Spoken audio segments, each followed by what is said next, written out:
Hi, I'm Reverend Bill Banuchi of the New York State Faith and Freedom Coalition, and today we're going to take a brief look at the hot topic of the day, border security and illegal immigration. What exactly does the Bible say about it? First of all, border security. Borders were God's idea to begin with. God told Moses in chapter 34 about establishing the borders for the tribes of Israel that were to come into the promised land. In the New Testament, it says in Acts 17:26, from one man he made all nations that they should inhabit the whole earth, and he marked out their appointed times in history and the boundaries of their lands. So you see, it was God's idea. Not only was his idea to establish boundaries, but also that those boundaries should be respected. Now, there's really three realms of authority that we need to talk about. First of all, we need to recognize that it is the duty of Christians to respect and establish those boundaries and borders set by the civil government according to scriptures. If the boundaries are going to be changed, they must be changed by the legislative constitutional process. But now the question comes up, aren't we supposed to help those who are poor and those who are in need? Absolutely yes. But we need to do it within God's framework of order and authority. In his justice, he demands that we maintain boundaries and control over our borders. In his mercy, however, he provides for exceptions on a case-by-case basis. This is in fact where we get the whole idea of asylum. Now, going back to the three areas of authority, we need to recognize that each one has a specific area ordained by God. First, it's the family. It's the family's job to raise the children. That's actually the first government experienced by our children.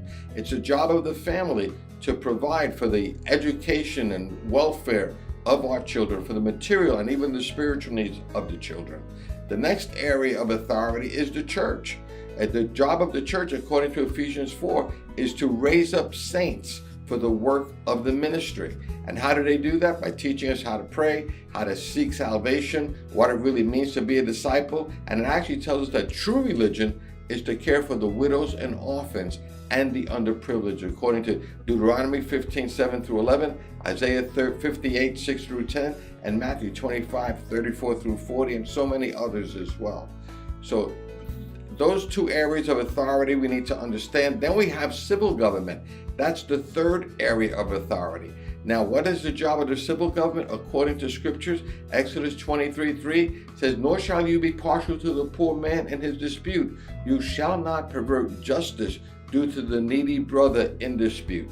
And Proverbs 29:14 says, if a king faithfully judges the poor, his throne will be established forever.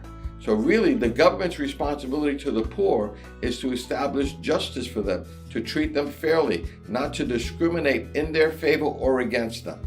And the job of civil government is in fact to establish justice, to ensure domestic tranquility. They do that by defending our borders, to promote, not provide, but to promote the general welfare. And the way they secure the blessings of liberty is by defining the limits or geographical boundaries of our country. They're set by the legislative branch, they're enforced by the executive branch.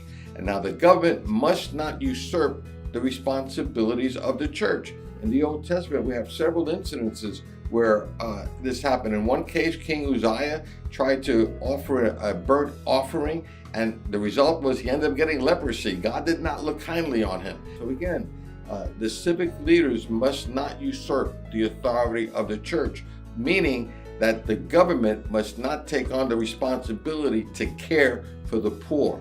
That is the job of the church. So in short, each institution ordained by God must fulfill its duties as defined by scriptures and translated into our Constitution, which is the civic interpretation of the Bible. The federal government must secure the borders without assuming the responsibilities that belong to the church. The legislative branch writes the laws that secure the blessings of liberty. The executive branch enforces them. The church must care for the people while respecting the laws of the land. And each must be faithful to perform the duties God has set in his word. So the government secures the borders and defends its boundaries. The church provides for the care for the people. Each institution respects the boundaries of the other. And this is what we need to understand about border security and illegal immigration. Take care and God bless.